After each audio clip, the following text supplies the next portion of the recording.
The ballroom glowed with a soft golden haze, the kind that made everything appear more romantic than it truly was. Warm lights shimmered across towering crystal vases filled with white roses, their scent mixing with cologne so expensive it practically stung the inside of the nose. Music drifted from a live string quartet, gentle, elegant, slightly too formal for Nia Hassan's taste. But then again, nothing about this engagement party had ever really been about her. Her heels clicked softly against the polished floor as she entered, her elegant white gown flowing behind her like a quiet wave. The satin bodice caught the light every time she breathed, the pearl beading gleaming like tiny stars stitched into fabric. Her curls, pinned with mother-of-pearl clips passed down from her grandmother, rested delicately against her cheek. She looked ethereal. She looked in love. She looked like she wanted to be anywhere else in the world. The whispers started immediately. Couldn't even wear diamonds tonight. Is that silver? Maybe her family just can't afford it. Nia pretended not to hear. She always pretended. Her grandmother's jewelry, simple silver heirlooms, felt comforting against her skin, even if they didn't match the glittering ice draped around the guests who now watched her like she belonged behind the velvet rope rather than inside it. Her stomach tightened. Her smile thinly stretched. She stepped forward, scanning the crowd for Daniel. He found her first. Daniel Mercer, tall, polished, and instantly noticeable, stood near the center of the ballroom like a groom at the end of a runway. His metallic charcoal suit shimmered under the lights, and he adjusted the sleeve deliberately, making sure everyone noticed the diamond watch on his wrist. Guests hovered around him as if he were the chandelier hanging above them, bright, commanding, impossible to ignore. When he saw Nia, a flicker of irritation crossed his face. It vanished fast, replaced by charm as he approached. "There you are," he said, placing a hand on her lower back. His smile didn't reach his eyes. "You're late," she gently shook her head. "Only by a few minutes." The parking, he didn't let her finish. He was already scanning her outfit. "Is that what you're wearing?" His voice dropped to a whisper, but the kind that still carried. Two nearby guests shifted closer without pretending otherwise. Nia's heart sank. "This is the dress we picked together." The dress, yes. His eyes narrowed. "The jewelry." He lifted her wrist, the silver bracelet catching the light in a dull, unimpressive way beside the shine of his watch. "You're wearing this tonight," she swallowed. "It was my grandmother's." He sighed in a long, exhausted way that made her shoulders fold inward. "Nia, this is an engagement party. These people," he gestured around the room. "They expect a certain level of class." There it was again. The word he never said out loud but always implied, better. He wanted her to be better, or rather better looking. Offered a small nod. "I didn't realize it mattered this much." "It does," he replied lightly, as if correcting a child. The quartet swelled with a soft, sweeping melody. Yet all Nia could hear was the faint clink of champagne glasses and the rustle of guests leaning in to watch the show. Even the roses seemed to whisper, her throat tightened, but she forced a brighter smile. "I'm just happy we're here, that's what matters." He didn't respond. His attention had already shifted elsewhere, then across the room, movement. The ballroom doors opened again, this time not to another glittering guest but a sharply dressed man in a tailored navy suit. His posture was straight, purposeful. His eyes scanned the crowd like he was searching for someone specific, then his gaze landed on her. His expression tightened. He walked directly toward her. Nia blinked. She didn't recognize him. Why was a stranger staring at her as if she were an appointment he was late for? The man stopped a few feet away, offering a professional nod. "Ms. Nia Hassan," Daniel stepped protectively or possessively between them. "Who's asking?" The man held up a business card. "Elias Turner from Whitmore and Kane." Guests turned their heads like flowers bending toward sunlight. Lawyers meant drama. Nia felt her pulse jump. "Whitmore and Kane, that's my grandmother's old law firm." "Yes," the man said gently. "I'm sorry I couldn't reach you sooner. We've been trying to contact you for several days," Daniel scoffed. "This is an engagement party." "Whatever it is, it can wait." Elias's tone remained calm. "Sir, with respect, it cannot." Another ripple of whispers spread across the ballroom. Nia's palms tingled. "Is everything okay?" He reached into his briefcase. The soft metallic click echoed louder than the music. From inside, he retrieved a thick, cream-colored legal envelope. The silver-embossed crest glimmered under the chandelier, the deep burgundy wax seal stamped with A.H. Looked untouched, undisturbed, sacred. Nia's breath caught. Her grandmother. What is this?" she whispered. Elias held it out with both hands. "A final estate package. It concerns your inheritance." Her heart thumped violently against her ribs. "Inheritance," Daniel repeated, his tone sharpening. "Her grandmother didn't have anything to leave. Why make a spectacle about this here?" Elias looked directly at Nia. "She requested that the documents be delivered to you as soon as possible." Several guests approached now, pretending they weren't eavesdropping. Daniel's jaw clenched. Do this somewhere else, you're ruining the event. But Elias didn't back down. She asked for immediate delivery. I can speak privately if you prefer. No, Daniel snapped. If this is legitimate, say it here. Nia's pulse fluttered painfully. She hated attention. She hated conflict. And now everyone's eyes were burning into her, waiting, judging, savoring her discomfort. Why was this happening? Why here? Why like this? She gently reached out and touched the envelope. Her fingers brushed the wax seal. It felt heavy, final, life-changing. A shiver ran through her. As she held the envelope to her chest, the room seemed to tilt, not physically but in the way moments tilt when something bigger than you enters your life. A soft clink drifted through the air. Champagne glasses meeting in small groups. Conversations hushed. Roses perfuming the tension. She could barely breathe. Why does everything I do embarrass him? Why does he look at me like I'm not enough, please? Don't let this be another moment where I disappoint him. She felt Daniel's hand grip her arm. Nia, tell him to leave. But Nia didn't speak. Her eyes remained locked on the envelope. The seal was still unbroken, yet she felt something inside herself cracking. Before we continue, make sure to like, subscribe, and turn on notifications to bring you more fascinating stories. Nia stood frozen, her gown brushing lightly against her ankles each time her breath faltered. She could feel the warmth of the envelope through the fabric of her dress. Her grandmother's initials pressed against her heart. Every instinct told her to run, run from the watching eyes, run from the shame, run from Daniel's tightening grip, but her feet stayed planted. Elias cleared his throat gently. Ms. Hassan, would you like to step aside? Nia finally met his eyes. They were steady, kind, patient in a way she hadn't been treated all evening. She nodded barely. Daniel's fingers dug into her arm. Nia, what do you think you're doing? Her voice trembled, but she found it. Just hearing what he has to say. So now you're prioritizing this. He waved dismissively at the envelope. Over our engagement party, the whispers grew louder. Someone gasped. Someone else muttered, he's being rough with her. Nia closed her eyes. The roses smelled suddenly sharper, the room a little colder. Her heart beat louder than the quartet's music. She whispered, just give me 1 minute, Daniel. His jaw clenched so tight she heard his teeth grind. Her fingers curled around the envelope, drawing it closer, warm, heavy, waiting. She exhaled slowly. The sound trembled.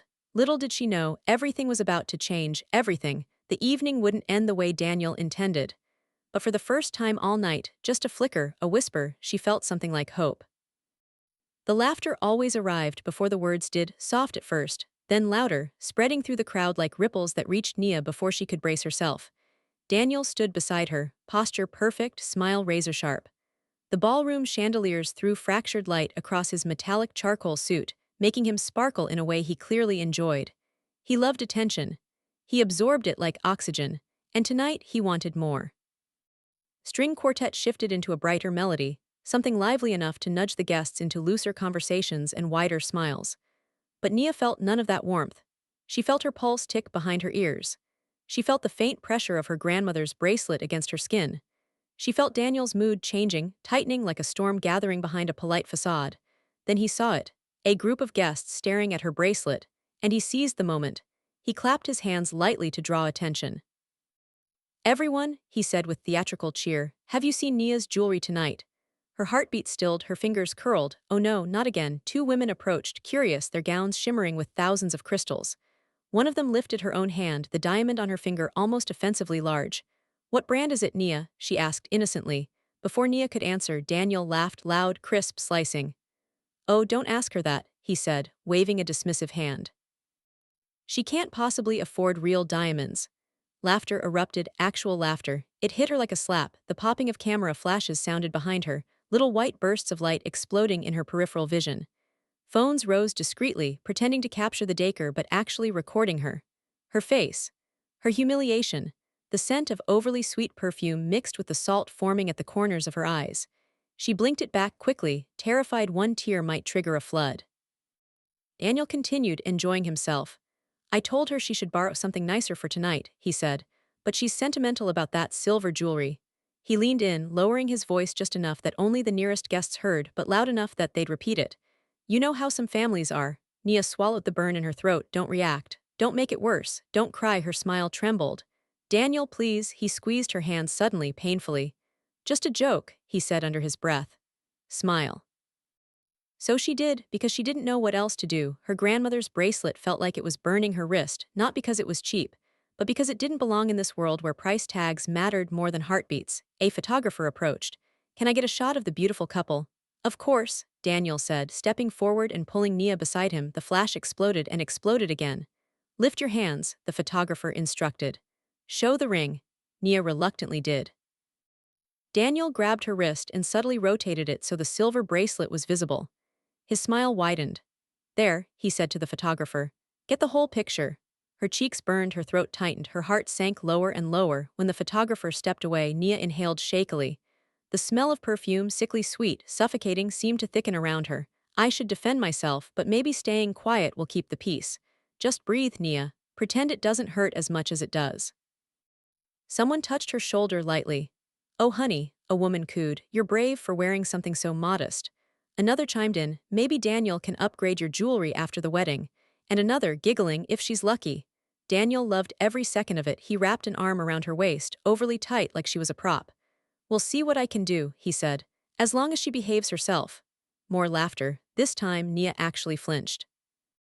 The quartet's music swelled, but it sounded too bright, too cheerful, too mismatched with the dull ache forming behind her ribs. Her vision wavered at the edges. Daniel leaned in, whispering through gritted teeth, "You should have worn the diamond necklace I bought you. You embarrassed me in front of my partners." She whispered back, "It didn't feel right. It's so expensive." "Exactly," he snapped quietly. "It shows class." She felt the harshness in his tone, felt it sink into her skin. Felt herself shrinking beside him. A few guests drifted away, satisfied with the spectacle. Others stayed close enough to catch the next crack in her voice. Nia stepped away from Daniel, subtly trying to breathe air not laced with perfume or judgment. She touched her bracelet. Her grandmother's bracelet. For a moment she was 6 years old again, sitting in her grandmother's lap, being told, "Nia, value isn't something the world gives you. It's something you carry." So why did she feel so worthless? The music softened, and the murmuring of guests filled the pause like static. Chairs scraped against the floor as people repositioned to look at Daniel, then at her, then back at him. He forced a smile and called out, "Don't worry, everyone. After the wedding, we'll fix her style." Nia exhaled sharply, a small, wounded sound she hoped no one heard. She turned away, but Daniel grabbed her arm again and pulled her closer. "Where are you going? We're hosting." "I just need some air," she whispered. "No," he said. "You stay, don't make me look bad." Her eyes widened, "Make him look bad." Is that all she was capable of? Ruining his image. Her heart thudded painfully. Through the crowd, she spotted the lawyer Elias Turner, standing patiently near a pillar, envelope in hand. He watched her with a concerned frown as if he had witnessed everything. From across the ballroom, his presence steadied her, not because of the envelope, not because of the mystery, but because he treated her like a person, not a prop. Daniel's grip loosened when he followed her gaze and noticed Elias again. "Oh great," he muttered. "Him again." Nia lifted her chin. Just slightly. For the first time all evening she didn't feel like folding into herself. She felt curious, afraid, but curious. Daniel didn't notice her shift.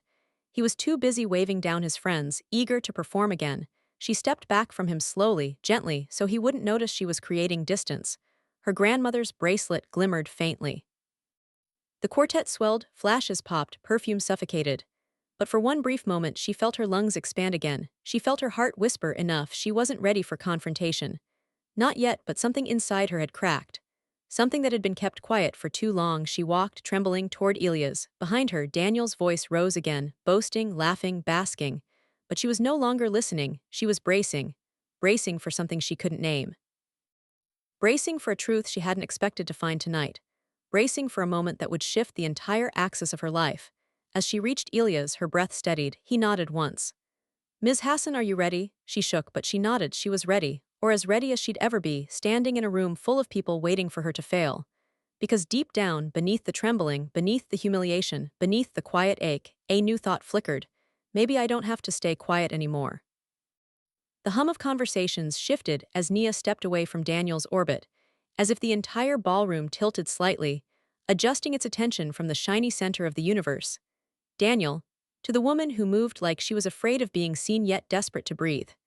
Her gown skimmed the floor in soft waves, brushing against flecks of light, reflecting off the marble tiles. Her fingers trembled around the delicate silver bracelet her grandmother had given her. Somehow, the jewelry felt heavier tonight, as if absorbing the weight of every whisper in the room, and there were many women in glittering gowns clustered near the bar, sparkling like jeweled birds.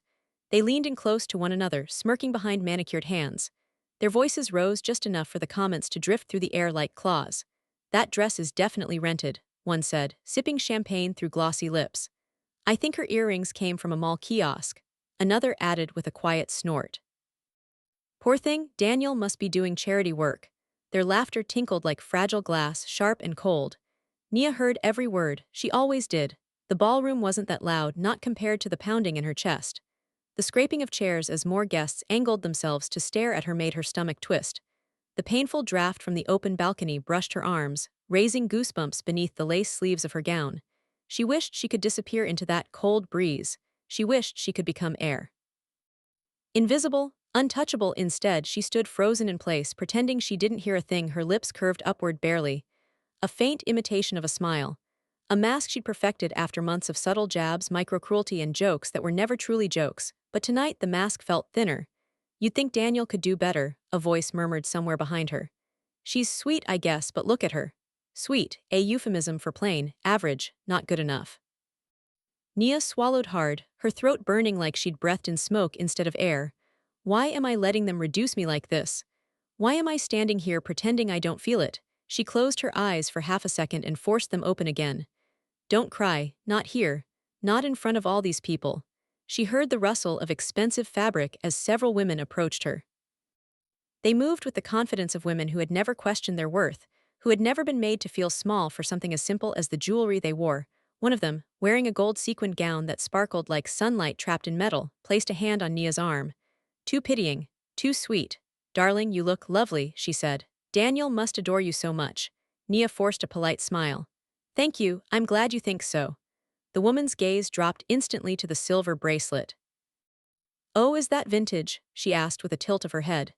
It looks sentimental. That word again, sentimental, used the same way a realtor might describe a tiny, outdated kitchen.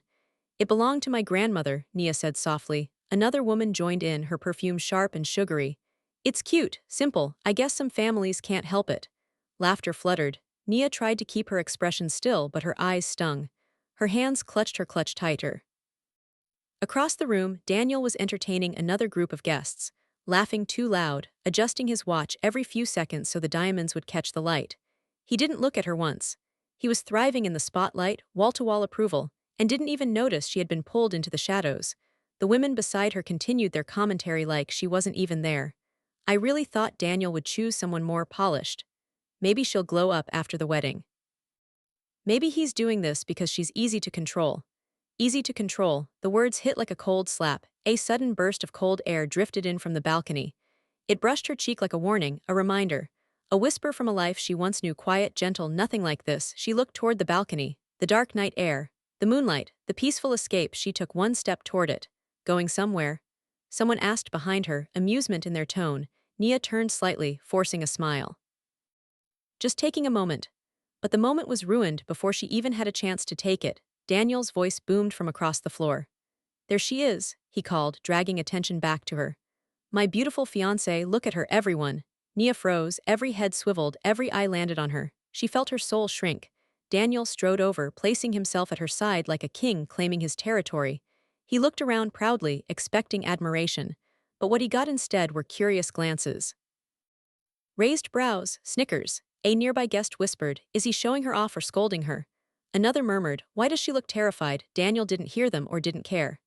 Nia, he said loudly, you really should mingle more, you're acting shy. People will think something's wrong. Something was wrong, something inside her had cracked so hard she swore everyone could hear it. He leaned down, his breath warm against her ear. His voice dropped to a whisper meant only for her. You're embarrassing me again. Her fingers trembled against her clutch. Why am I letting this happen? Why am I still standing beside a man who tears me down to build himself up? She felt small, fragile, paper-thin. The cold breeze from the balcony called to her again, but she couldn't move. Daniel straightened and waved away her silence. She's overwhelmed, he declared loudly, smiling like a politician. You know how sentimental she gets. The women tittered, sentimental, again, like she was a child clutching a blanket. Nia inhaled slowly.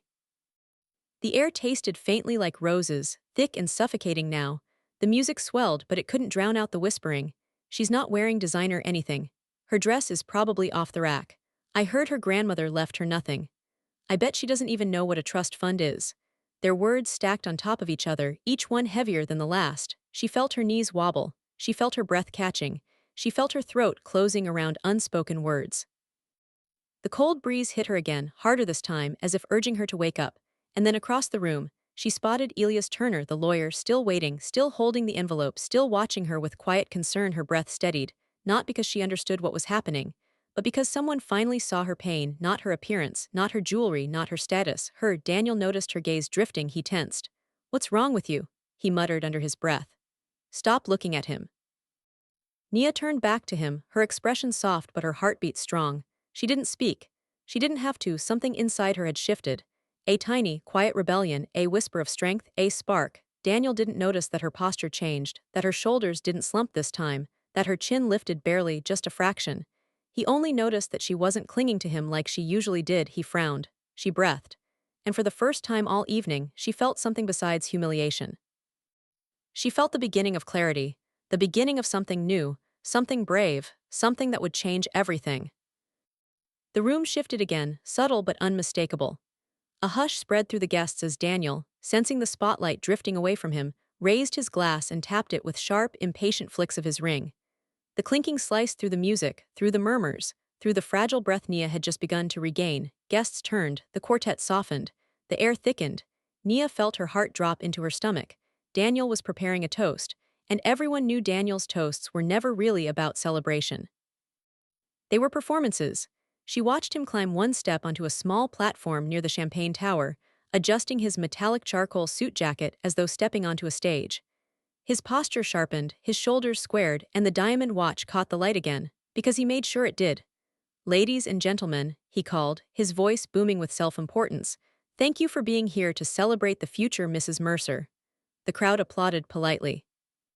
But Nia felt the cold draft sweep across her bare shoulders again. Oh no, she knew that tone. She knew what was coming. She stood frozen near the center of the ballroom, the soft lace sleeve of her gown trembling as she held her hands together. Her grandmother's bracelet glinted faintly, quiet, elegant, nothing like the glittering rocks dripping from the guests who now stared at her with anticipatory smirks. Daniel continued, grinning widely, soaking in the attention. "When I first met Nia," he said, "I thought she was humble." Laughter erupted, Nia's lungs seized, her fingers curled tightly. "But," Daniel went on, raising a finger, "I had no idea just how humble." More laughter. Louder this time. He was enjoying himself. He always enjoyed this part, tearing her down just enough to make himself look elevated. Nia's chest tightened. She stared at him, silently pleading with her eyes, "Stop, don't do this, not here." But Daniel's smile was wide and sharp. "As many of you noticed," he continued, pointing toward her jewelry, "Nia's sense of fashion is, well, it's a work in progress." Gasps, snickers. A few pitying glances. Nia's cheeks burned in a painful, blooming heat. The scraping of chairs filled the air again as guests leaned in to watch her reaction like vultures circling fresh prey. The sound made her stomach twist. The roses arranged in tall vases suddenly smelled too strong, nauseatingly sweet, Daniel chuckled. "Before I met her, she actually wore those little supermarket accessories. You know, the ones that cost, what, $5? The audience broke into laughter. She felt her vision blur at the edges. He wasn't done. He never stopped when she needed him to. "Even tonight," Daniel went on, "my lovely bride-to-be is keeping it real. Really real." His grin widened as he motioned openly at her bracelet. "This piece, this sentimental trinket, was her choice for our elegant engagement party. Isn't that adorable?" A few women covered their laughs behind their hands. "Bless her heart," one whispered, another murmured, "He's actually saying this in public." Ice cubes clinked in glasses nearby, the sound oddly sharp, slicing through the thick air. Someone stifled a laugh behind her, the muffled snort hitting her like a punch between the ribs. Nia felt her lips quiver before she pressed them together. She looked at Daniel, really looked, at the way he basked in the attention, at the way he straightened his back as though absorbing worship, at the way he glanced at his own reflection in a decorative mirror between sentences. In that moment, she didn't see her fiancé, she saw a stranger. A man she didn't know, a man who didn't love her, a man who didn't even respect her. Her heartbeat throbbed painfully behind her ribs. "I've never felt this small. Is this the man I'm supposed to marry?" Daniel continued, unaware or uncaring. "Now, don't get me wrong," he said, pretending sincerity. "I don't mind, she's a sweet girl. And after the wedding, I'll make sure she's dressed like a real Mercer wife." Gasps rippled through the crowd, the backhanded insult hung in the air like a slap. A woman nearby whispered, "Wow, he's actually serious." Another muttered, "She doesn't deserve that." Someone else said, "Why is she letting him talk to her like that?" The whispers stabbed Nia in ways Daniel's words never could, because they were right. She was letting him do this. Letting him humiliate her. Letting him shrink her down until she barely recognized her own silhouette. Daniel lifted his glass, concluding the performance. "To my bride," he declared, "and to the improvements we'll make together." The room fell awkwardly silent. A single glass clinked, some forced chuckles followed, but most people simply stared, some in shock, some in judgment, some in sympathy. Nia felt the sting begin behind her eyes, not tears. Shame, deep, visceral shame. She breathed in, and the scent of roses and expensive perfume clogged her throat. She breathed out, and her breath shook. She couldn't look up. Not at him. Not at anyone. She wanted to vanish, disappear, slip into a quiet corner of the world where no one's laughter echoed in her bones. Daniel stepped down from the platform, triumphant, adjusting his jacket once more. He walked toward her with a smirk, ready to pull her into a stiff, artificial embrace for photos. But Nia stepped back, only an inch. Barely noticeable, but he noticed. Daniel's smile faltered, just a flicker. "What's wrong with you now?" He muttered under his breath, his tone irritated rather than concerned. She looked at him, really looked, her eyes shimmering under the chandelier lights. "How much more am I supposed to take? How much more of myself do I have to lose for you to finally feel like a man?" She didn't speak. She didn't trust her voice not to break. Behind Daniel, across the room, Elias Turner, the lawyer, watched her with concern, tightening his brows. The envelope was still in his hands, still sealed, still waiting.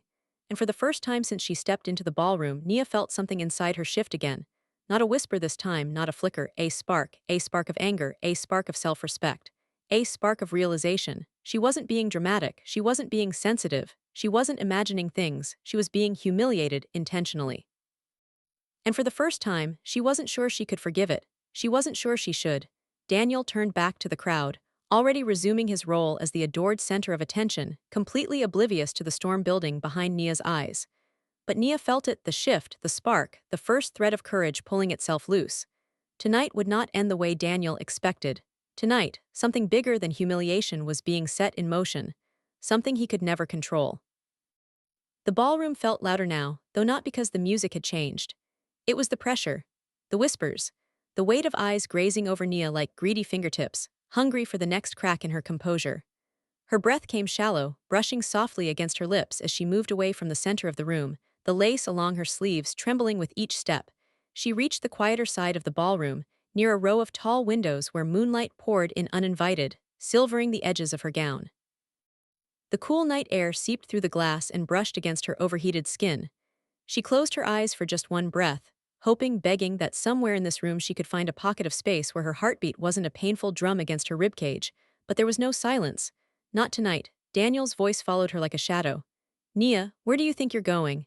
He snapped, too sharp, too loud for a room filled with guests already watching them like a spectacle. Her eyes opened immediately. He was striding toward her, fast, irritated, adjusting his jacket as though fixing his appearance mattered more than the hurt in her chest. His diamond watch flashed under the chandelier's glow, demanding attention even when no one asked for it. Behind him, his friends watched with amused smirks, as if sensing a new scene was about to unfold. And then, before he reached her, another presence stepped into the space. Elias Turner, the lawyer. He approached with calm, deliberate movements, his navy suit forming a stark contrast to Daniel's flashy arrogance. His posture was steady, composed, an anchor cutting through the chaos swirling around her. The embossed legal envelope was still tucked under his arm, the silver crest gleaming faintly every time he passed under a light. "Ms. Hassan," Elias said gently, "may I speak with you for a moment?" The tone, respectful, measured, nothing like Daniel's. Daniel reached her just then, stepping between them like a territorial guard dog. "No," he said sharply. "No, you cannot. Whatever this is, it can wait until tomorrow." Elias didn't flinch. "I'm afraid it really can't." Nia's pulse quickened. Guests began drifting closer, pretending to admire floral arrangements or refill drinks while clearly positioning themselves to eavesdrop. The faint aroma of roses intensified, mixing with the tang of champagne and the bitterness of espresso from the dessert table. The hum of curiosity vibrated in the air. Daniel scoffed. "This is an engagement party, not a courthouse. You are not interrupting it with paperwork." Elias met Daniel's glare evenly. "I understand your concern, but Ms. Hassan has a right to receive her grandmother's estate documents immediately." The word estate crackled through the air like static. Several guests gasped. Someone murmured, "Estate? I thought the grandmother had nothing." Daniel's expression twitched. Nia's fingers instinctively curled around the side of her gown, feeling the soft satin bunch beneath her touch. Her heart hammered so loudly she was sure Elias could hear it. Daniel turned to her quickly. Look at me, he demanded under his breath, jaw tight. You don't need to talk to him, you don't need whatever this is, I'll handle it. Handle it, she blinked, confused, hurt, and suddenly something inside her pushed back. I can speak for myself, Daniel, she whispered. He froze. His expression flickered with irritation, as if her having a voice was an inconvenience. Nia, he hissed, this man is causing a scene. No, she said softly, you are. Gasps rippled. Daniel stepped closer, lowering his voice but not his anger. You're being dramatic, don't embarrass yourself more than you already have tonight. Her breath caught sharp, painful. Embarrass myself. After everything you said, after everything you did, the words stung her skin like nettles. Elias cleared his throat gently. Ms. Hassan, your grandmother's instructions were explicit. You must receive these documents immediately. I can read them privately, or Daniel cut him off. We're not doing anything privately. If this is real, say it here, out loud.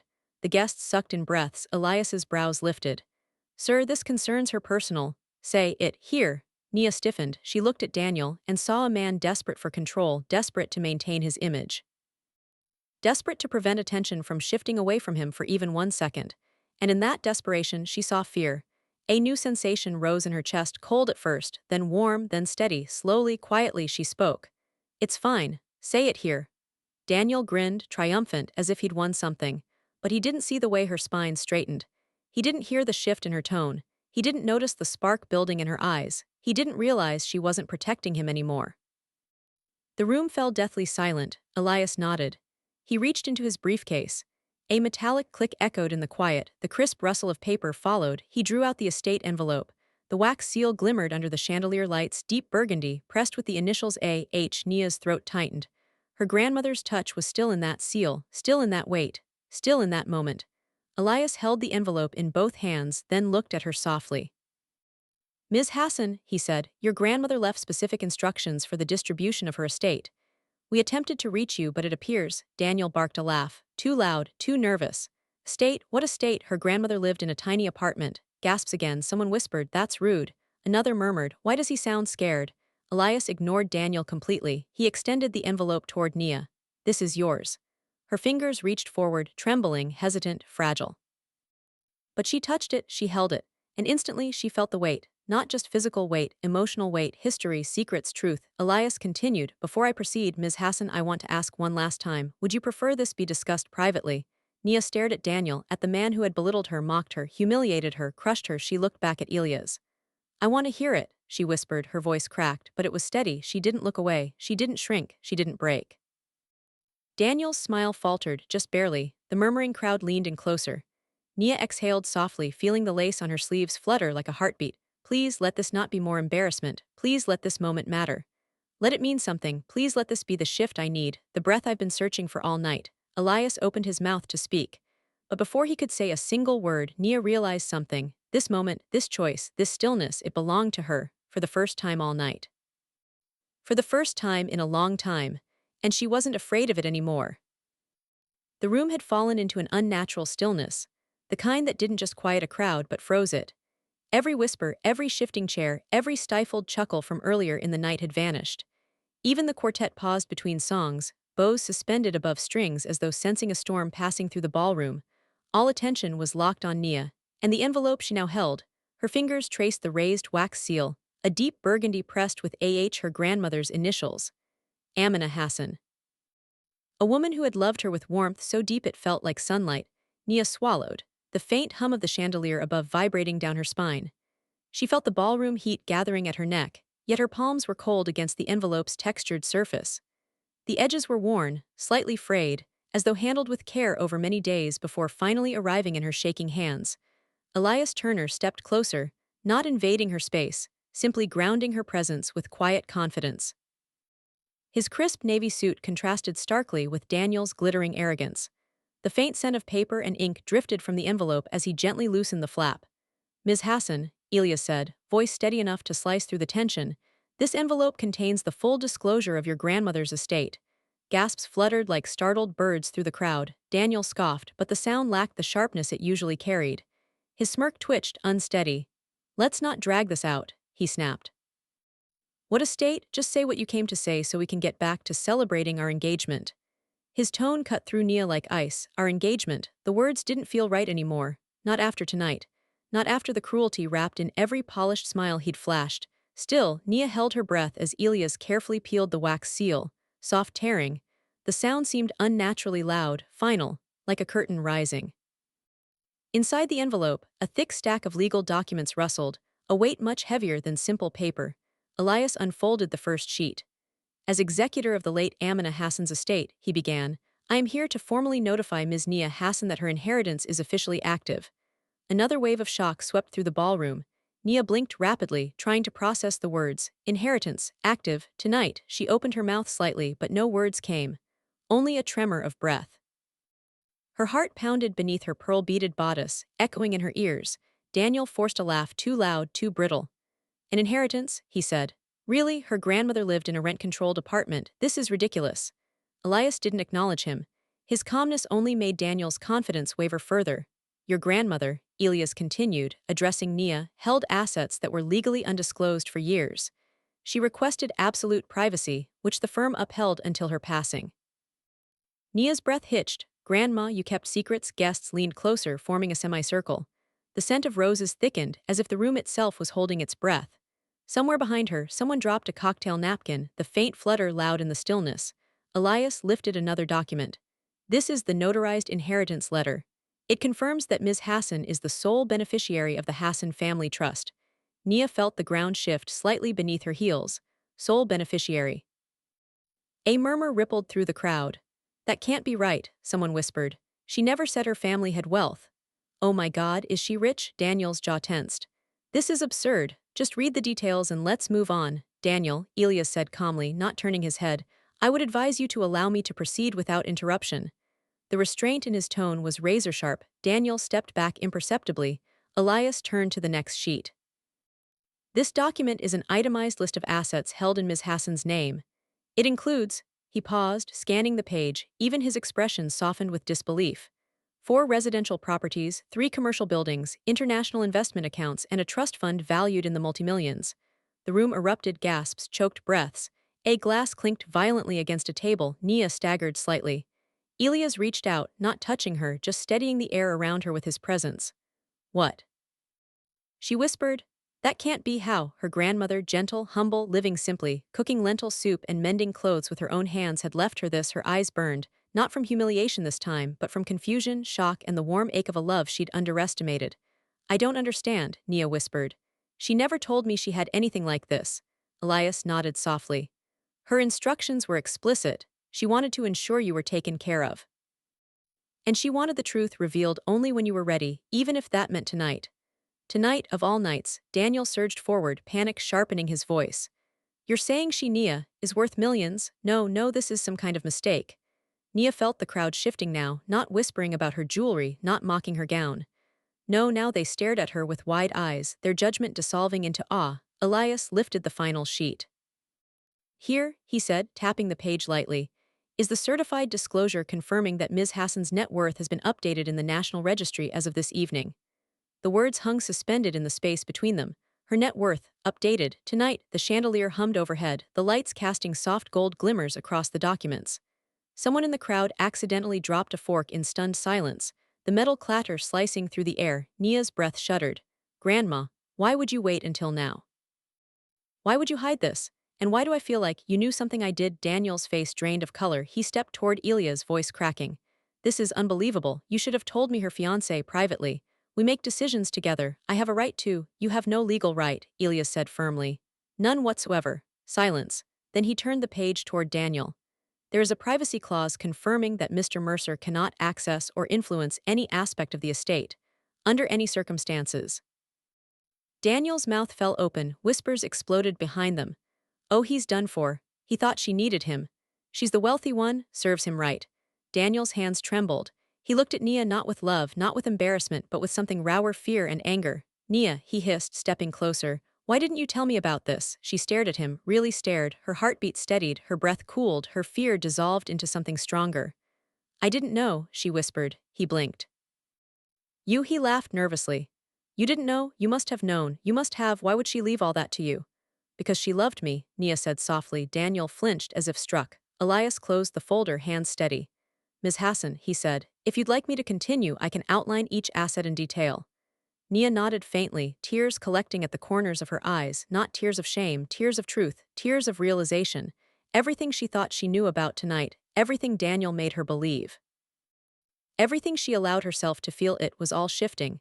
And through the dizziness of shock, through the trembling of her hands, through the pounding of her heart, one thought rose clearer than the rest. Grandma, you protected me even after you were gone. Why today? Why now were you waiting for me to finally see the truth about him? Nia looked back at Daniel. His arrogance was crumbling, his confidence cracking, his facade falling apart, and she finally understood. Tonight hadn't been her humiliation, it was his unraveling. The ballroom no longer felt like the same room Nia had walked into hours earlier. Something in the atmosphere had changed, tilted, shifted so dramatically that even the wallpaper seemed to hold its breath. The chandeliers hummed with a soft electric buzz, casting a warm glow that now fell on her instead of Daniel. On her pearls, her gown, her trembling hands, her truth. Elias Turner lifted the stack of documents again, the papers crisp and sharp as he prepared to read the next portion of the inheritance. People leaned closer, drifting forward as though drawn by gravity itself. The smell of roses, once suffocating, now felt lighter, less like a cage and more like something awakening. Nia stood straighter. Somewhere deep inside her, the walls she'd built to survive months of belittlement had started to crumble, not into dust, but into something stronger. Solid. Steady.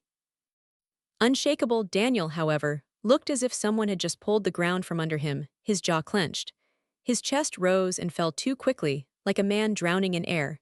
He tried to smooth his metallic charcoal lapels again, but his hands shook. The diamond watch that once glinted with arrogance now trembled at his wrist. Elias cleared his throat politely.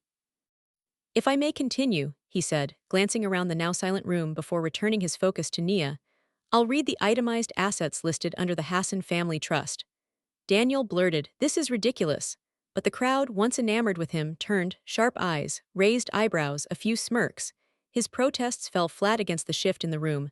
Elias glanced at him once, cool, unbothered, and then spoke. Item 1. The full ownership of the Hassan Grand Estate located in Upper Crestview, valued at approximately $3.8 million. Gasps snapped through the air like electricity. Upper Crestview. Only the wealthiest families lived there. Nia had only driven past it once as a child, pressed against the car window, marveling at homes that looked like art pieces. She inhaled sharply, her fingers brushing the beaded neckline of her gown.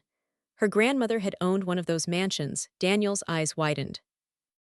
That can't be right. That neighborhood is exclusive, Elias offered calmly. Yes, your grandmother bought that property 42 years ago, full payment in cash.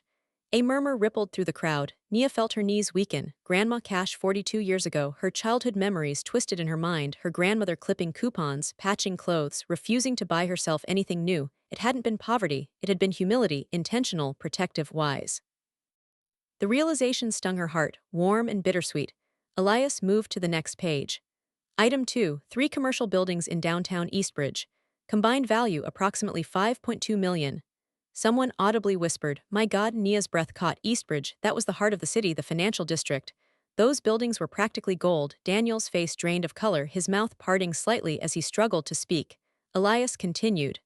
Item 3, 2 penthouse units on the waterfront. Estimated value, $1.7 million each. Another gasp. Nia felt dizzy. The room tilted for a moment. She gripped the edge of a nearby table lightly, the satin of her gown brushing softly against her fingertips. The soft hum of the chandeliers filled her ears again, grounding her. Elias did not pause.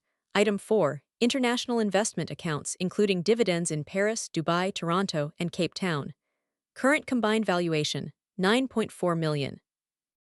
Someone dropped a spoon and the clatter echoed painfully across the marble floor. Daniel blinked rapidly. Your grandmother was rich, he said, choking on the words. How did she hide all this? She didn't hide it, Nia whispered. She just never flaunted it. Elias gave her a gentle nod of acknowledgement, then flipped to the next section. And finally, item 5, the Hassan Legacy Trust Fund, active immediately. Total valuation, $12.8 million. Silence. Then a shaky exhale from someone near the dessert table. Nia pressed her hand to her chest. Grandma, what did I ever do to deserve this level of trust? This amount of love. A soft ache blossomed behind her ribs, grief mixing with gratitude, wonder mixing with disbelief. The crowd now stared at her not with ridicule, but reverence. Women who had mocked her gown earlier now looked almost apologetic. Men who had dismissed her as quiet now seemed startled by her presence.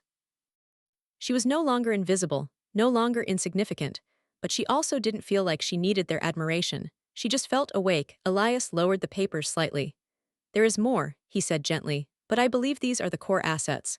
The legal counsel and representatives associated with each will follow up with you starting tomorrow morning. Nia nodded, swallowing hard. Her heartbeat pulsed in her ears, steady now, not frantic. Daniel finally spoke, his voice cracking. So you're wealthy. He forced a laugh, dry, nervous, painfully transparent. Baby, why didn't you tell me? Baby, she flinched inside. That word had once made her feel safe, now it felt like a chain.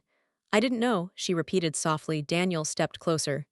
Nia, come on, we can figure this out. You should have trusted me with this. She lifted her gaze to him, and in that moment she saw everything clearly. This wasn't a man concerned for her. This was a man terrified of losing access to something he just realized had more value than he ever imagined.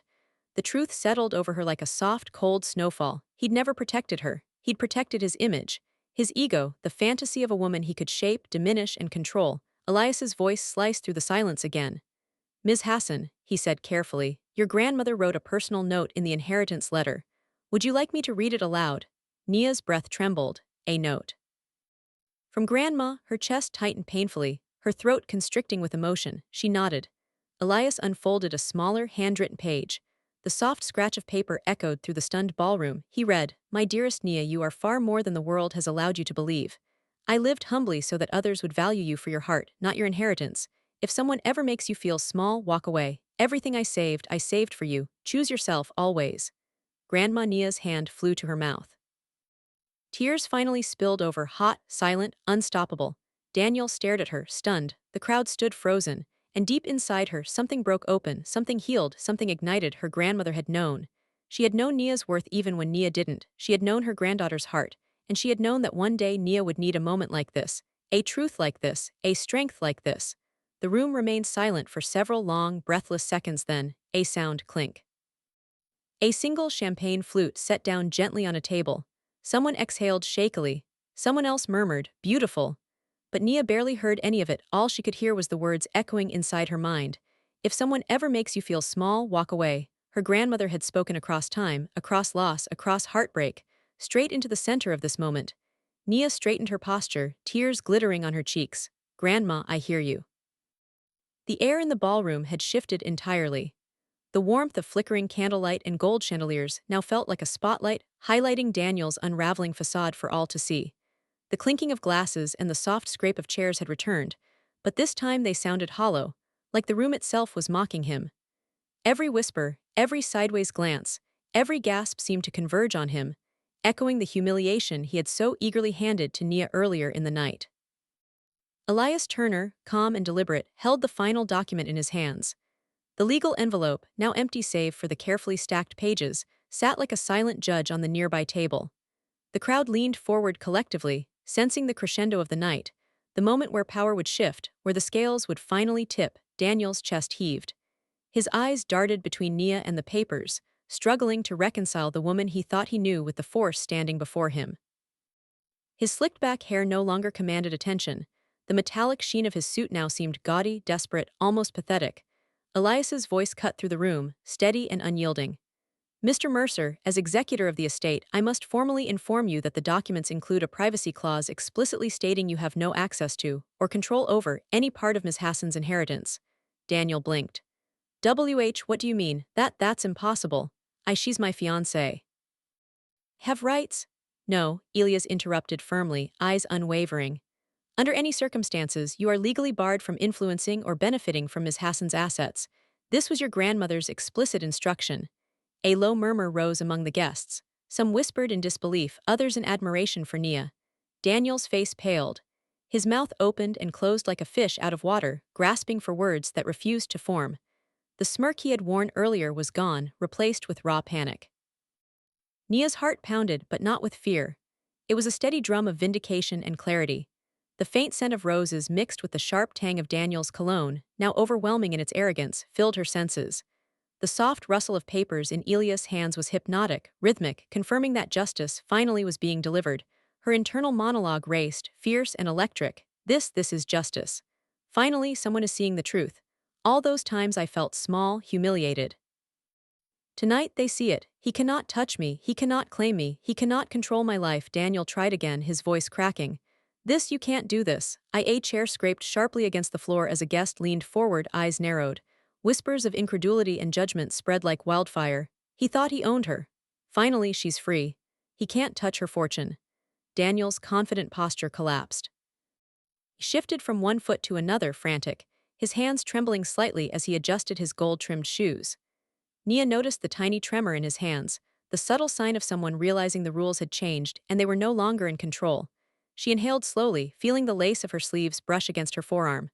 Her voice, soft but resolute, remained unspoken yet present in every glance she cast toward him. You have no power here. Not anymore. Elias continued, deliberately calm. This clause has been in place since the envelope was prepared. Any attempt to influence Ms. Hassan's estate will be met with legal action. You understand the gravity of this, Mr. Mercer? Daniel's lips pressed into a thin line. The metallic flash of his watch seemed almost absurd now, a mere trinket against the weight of what was being revealed. He swallowed once, twice, and then let out a shaky exhale. His voice had lost its arrogance, replaced by desperation. I never expected this. Nia's eyes softened, not in sympathy, but in quiet triumph. The courtroom of whispers in the room reflected a shift in social gravity. She was no longer the woman to be ridiculed, belittled, or diminished. She was the woman standing at the center of her own life. The room hummed with energy, the guests leaning closer, whispering stories to each other about the bride who had been mocked for wearing simple heirlooms, but was now revealed as a millionaire in her own right. The dull roar of conversation swelled like a tide, pressing against Daniel's fragile facade. Her internal monologue remained sharp, unyielding. This is the moment. The one I've been waiting for. He cannot humiliate me again. The power is mine, and he cannot touch it. Daniel's hands dropped to his sides, his composure crumbling entirely. The murmurs of the guests grew louder, echoing the truth that had been long denied. Nia Hassan is untouchable. She felt the soft shimmer of tears on her cheeks, but this time they were not from shame, they were the quiet, fierce release of triumph. Daniel looked around desperately, as if hoping for an ally, a rescuer, a loophole. But the guests' expressions were clear. The judgment had shifted, the scale had tipped, and for the first time he was alone in his arrogance. Nia's shoulders straightened. Her gaze met Daniel's, calm, steady, unstoppable. This is over. The inheritance documents lay on the table, a tangible, undeniable symbol of the life she had been denied until this very moment. And as the soft rustle of papers continued, Nia realized something profound. She didn't need to raise her voice. She didn't need to beg. She didn't need him. The quiet justice of her grandmother's words and the law's protection was louder than any insult, any mockery, any heartbreak. For the first time tonight, Nia smiled. Not the forced, trembling smile she had worn at the start of the evening, but a true, radiant one. Daniel Mercer had nothing, and she had everything. Nia took a deep, steadying breath. The soft hum of the chandeliers above no longer felt like a spotlight on her humiliation. It was a quiet witness to her power. Her gown, flowing like water around her feet, shimmered in the golden light, but it was no longer the focus of anyone's attention. Everyone's eyes were on her, waiting, curious, awed, some still whispering, some holding their breath. Daniel Mercer, once the center of every eye in the room, now looked small, exposed, unsteady.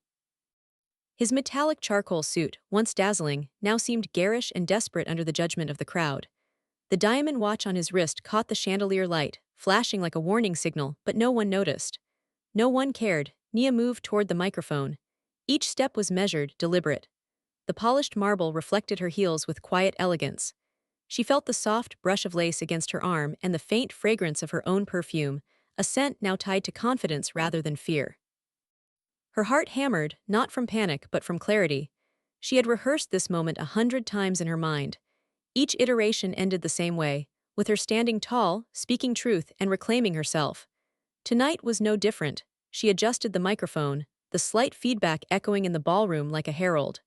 Silence fell so thick that she could hear the faint clinking of glasses from tables behind her. Ladies and gentlemen, she began, her voice calm but carrying through the hall, thank you for being here tonight. She paused, letting the words sink in. The air smelled faintly of roses and polished wood, a strange comfort in the chaos. I've spent this evening being humiliated, judged, and belittled by someone I trusted, someone who claimed to love me. Daniel's jaw tightened. He tried to speak, but she raised her hand slightly, not out of aggression but control. I am done being made to feel small, Nia continued, her eyes sweeping over the room. The whispers began to die down, replaced with a growing tension anticipation.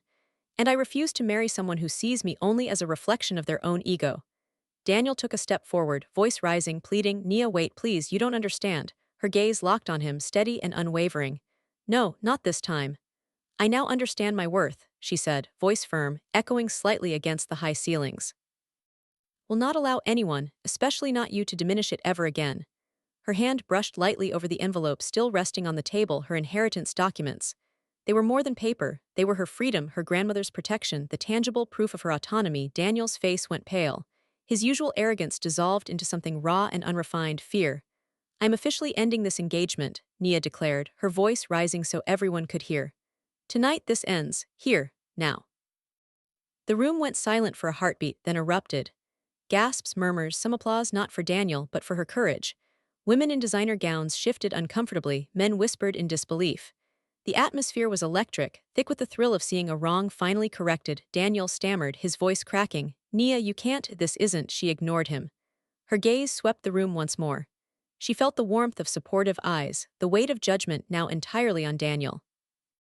Her chest rose and fell with quiet pride. She could feel every heartbeat, every breath. The distant crash of a dropped champagne bottle punctuated her triumph, a perfect punctuation to the unraveling spectacle of his ego. Her internal monologue was fierce, crystalline. I am done being humiliated. Today I choose myself. I choose my worth. I choose my freedom. Daniel's protests dwindled into desperate murmurs, his presence shrinking under the magnitude of the room's focus on her. The metallic gleam of his cufflinks no longer drew attention. Instead, every eye now registered the truth. Nia straightened her shoulders, the pearl beating along her bodice catching the soft chandelier light. Tears shimmered at the corners of her eyes, not of sorrow, but of release, of triumph, of awakening. She stepped back from the microphone, allowing the silence to linger just long enough for the gravity of her words to settle. Then, slowly, deliberately, she turned and walked toward the ballroom doors. The soft rustle of her gown echoed through the hall, a subtle declaration of her movement from humiliation to sovereignty.